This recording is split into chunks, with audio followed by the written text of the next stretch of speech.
Hello students, how are you. एकदम first class. आज की वीडियो में हम बात करेंगे about the female reproductive system. Previous video में मेल रिप्रोडक्टिव सिस्टम तक कवर कर लिया था ये चैप्टर। एज़ यू नो कि चैप्टर अब रिवाइज़ हो गया है, सॉरी सिलेबस रिवाइज़ हो गया है सीबीएसई की तरफ से। तो आपका जो चैप्टर 2 था वो तो बिल्कुल ही डिलीट कर दिया है उन्होंने, ठीक है। और जो नेक्स्ट चैप्टर होगा उसमें भी बस थोड़ा सा ही पढ़ना है। चलिए स्टार्ट करते हैं।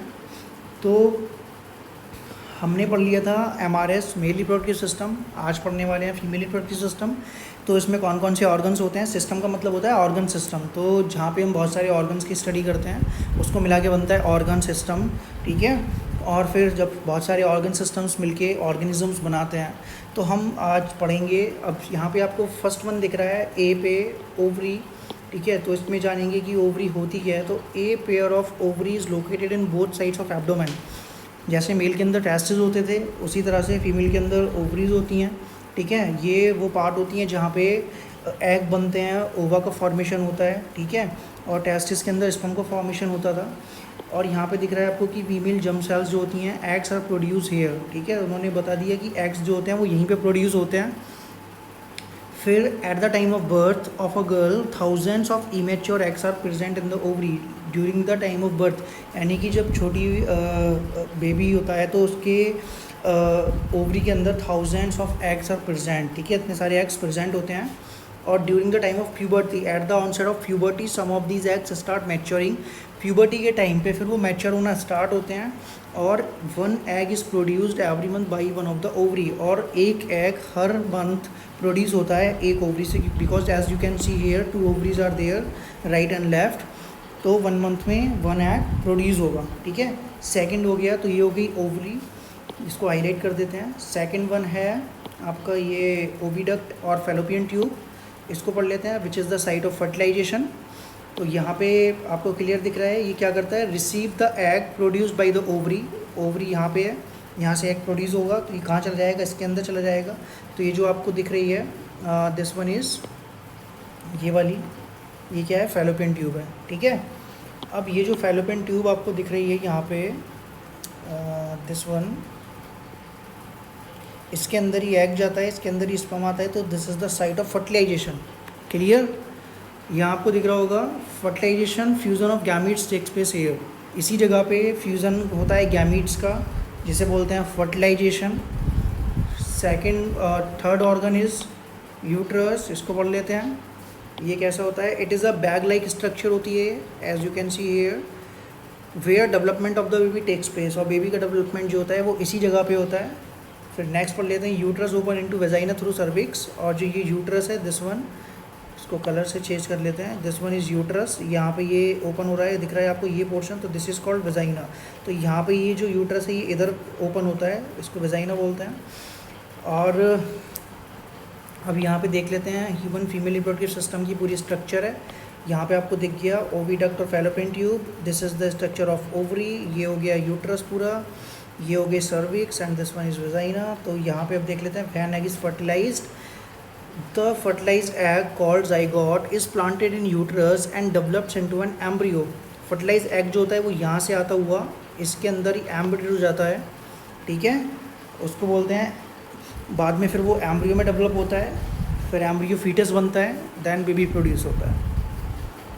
सेकंड पॉइंट है the embryo gets nutrition from the mother's blood. जो एम्ब्रियो होता है उसको न्यूट्रिशन कहाँ से मिलेगा, मदर के ब्लड से मिलेगा, with the help of a special tissue placenta, जिसको प्लासेंटा बोलते हैं। तो जो प्लासेंटा होता है उसका कनेक्शन होता है मदर के साथ, और उसी प्लासेंटा के थ्रू बेबी को फूड मिलता है, गैसेस मिलती हैं, ऑक्सीजन, ठीक है। वहीं से फिर उसका वेस्ट मटेरियल जाता है।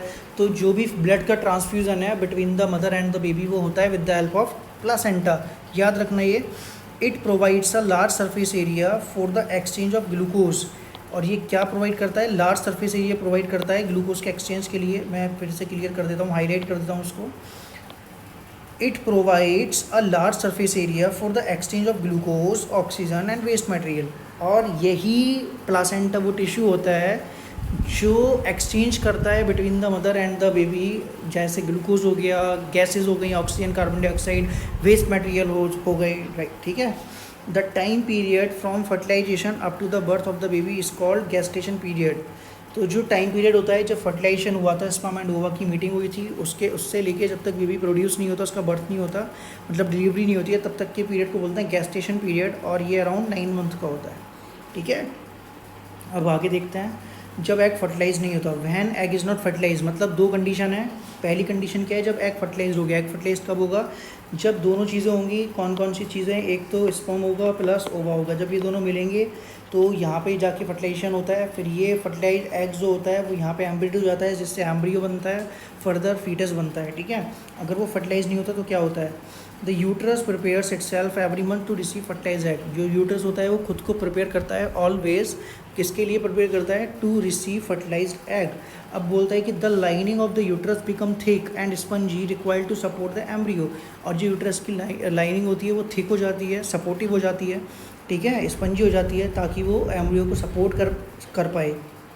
क्योंकि जो एम्ब्रियो होगा वहीं पे ग्रो करेगा, प्लासेंटा का फॉर्मेशन उसी जगह से होगा। और जब फर्टिलाइजेशन नहीं होता, this lining is not needed and longer. Fertilization हुआ नहीं है तो एग अनफर्टिलाइज है, तो उसकी ज़रूरत नहीं पड़ती है, इसलिए वो धीरे धीरे डिग्रेड होने लगते हैं। तो जो लाइनिंग होती है ब्रेक होके वो कम्स आउट थ्रू वेजाइना के थ्रू बाहर आ जाती है, ब्लड की फॉर्म में या म्यूकस की फॉर्म में कह सकते हो।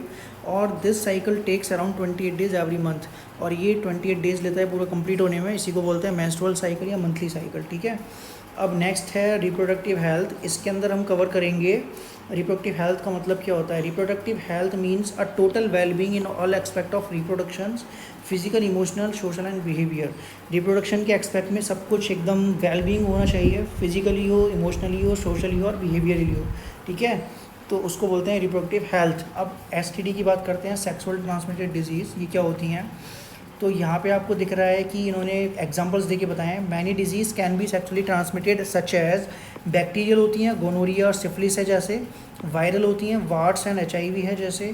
ठीक है, और इसके लिए बोला गया है कि किस तरह से इनको प्रिवेंट कर सकते हैं। तो यहाँ पे यूज़ ऑफ कॉन्डोम्स हैं जो प्रिवेंट करते हैं दीज इन्फेक्शंस को, बिकॉज ये सेक्सुअली कॉन्टैक्ट की वजह से होती हैं। जो अनप्रोटेक्टेड सेक्सुअल कॉन्टैक्ट होता है तो उसके लिए ये कुछ फिजिकल बैरियर्स होते हैं जिनको यूज़ किया जाता है उनके प्रिवेंशन के लिए, राइट। अब नेक्स्ट है कॉन्ट्रासेप्शन। कॉन्ट्रासेप्शंस क्या होते हैं, तो it is the avoidance of pregnancy can be achieve by preventing the fertilization of ova. इसका मतलब होता है कि अगर किसी को अनवांटेड प्रेगनेंसी है तो फिर ये कॉन्ट्रासेप्शन से उसको रोका जा सकता है। ठीक है, तो ये क्या करता है, ये फर्टिलाइजेशन को होने से रोकता है। तो इसलिए इसके अलग अलग मेथड्स होते हैं कॉन्ट्रासेप्शंस के। वो कौन कौन से मेथड्स हैं वो यहाँ पे बता देते हैं आपको। जैसे एक तो हो गया मैकेनिकल बैरियर, एक हो गए chemical barrier, IUCD, surgical method. ये 4 अलग अलग बैरियर्स हो गए। ठीक है, और इसमें जो बैरियर्स आ गए उसके अंदर सबसे पहला हमने पढ़ लिया, that is condom. Cervical cap होती है एक, केमिकल मेथड्स में पिल्स होती हैं, IUCD में लूप होती है, कॉपर टी होती है। ठीक है, और सर्जिकल मेथड में वेसिकोटोमी होती है, ट्यूबैकोटोमी होती है। वेसिकोटोमी में क्या करते हैं, इसके अंदर जो वेस्ट डिफरेंस होती है मेल्स के अंदर उसको कट करके टाइट कर देते हैं, जिससे स्पर्म का प्रोडक्शन तो होता है बट वो यूरेथ्रा से बाहर नहीं आ पाता। और ट्यूबैक्टोमी में क्या करते हैं, इसके अंदर फीमेल के अंदर फैलोपियन ट्यूब को कट कर देते हैं। ओवा का फॉर्मेशन तो होगा बट वो ओविडक्ट में नहीं जा पाएगा। ठीक है, ओविडक्ट मतलब फैलोपियन ट्यूब। तो फिजिकल, तो मेथड्स ऑफ कॉन्ट्रासेप्शन में फिजिकल में यही आ गया आपका कि हमें एग और स्पर्म के जो यूनियन है उनकी जो मीटिंग है उनको प्रिवेंट करना है। दूसरा, इसको यूज़ करना है कॉन्डम को सर्वाइकल कैप्स और डायफ्राम को। ये फीमेल्स यूज़ करती हैं, ये मेल्स यूज़ करते हैं। और जो केमिकल मेथड्स होते हैं उसमें ओरल पिल्स होती हैं। ठीक है, इसके अंदर जो हार्मोनल बैलेंस होता है वो चेंज हो जाता है, जिसकी वजह से एग रिलीज़ नहीं हो पाते और इसके साइड इफ़ेक्ट हो सकते हैं। इंट्रायूटेराइन कॉन्ट्रासेप्टिव डिवाइस होती हैं, जो कॉपर टी होती है, लूप होती है, उसको यूट्रस में पुट कर दिया जाता है ताकि जो स्पर्म है वो आगे जा ही ना पाए। सर्जिकल मेथड्स होते हैं, जैसे मैंने बताया था, वेस्ट डिफरेंस को ब्लॉक कर देते हैं। ठीक है, और फीमेल्स के अंदर फैलोपियन ट्यूब को ब्लॉक कर देते हैं। नेक्स्ट है फीमेल फिटिसाइड। फीमेल फिटिसाइड का मतलब होता है कि जो फीमेल एम्ब्रियो होता है उसको किल कर देना यूट्रस के अंदर ही, तो जो कि बहुत गलत होता है। ठीक है, the practice of killing a female child inside the womb is called female foeticide. For a healthy society a balance sex ratio is needed. सही बात है कि जो मेल फीमेल का रेशो है वो बैलेंस होना चाहिए। That can be achieve by educating people to avoid malpractices like female foeticide and prenatal sex determination. तो जिस तरह से अल्ट्रासाउंड्स वगैरह होते हैं, प्रीनेटल सेक्स डिटर्मिनेशन पता चल जाता है कि यूट्रस के अंदर बेबी है, मतलब मेल है या फीमेल है, ठीक है, बॉय या गर्ल है।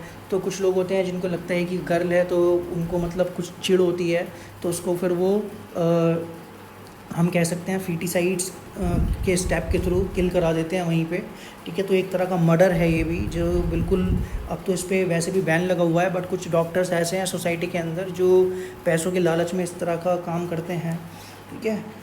Prenatal sex determination is a legal offence in our country so as to maintain a balance sex ratio. और ये प्रीनेटल सेक्स डिटर्मिनेशन यानी कि पहले से पता लगाना कि कौन होगा, वो भी हमारी कंट्री के अंदर बैन है पूरी तरह से, ठीक है। तो ये चैप्टर यहाँ पे फिनिश हो जाता है। आई होप आपको ये समझ में आया होगा।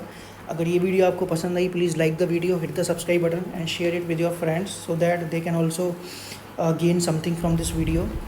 और अगर आपकी कोई क्वेरी है, कोई क्वेश्चन है, तो please you can ask me in the comment section और यू कैन टेक्स्ट मी, ठीक है। तो अब नेक्स्ट वीडियो में मिलते हैं एक नए चैप्टर के साथ। तो अभी के लिए शुक्रिया, धन्यवाद। घर पे रहिए, स्वस्थ रहिए, खुश रहिए। Thank you.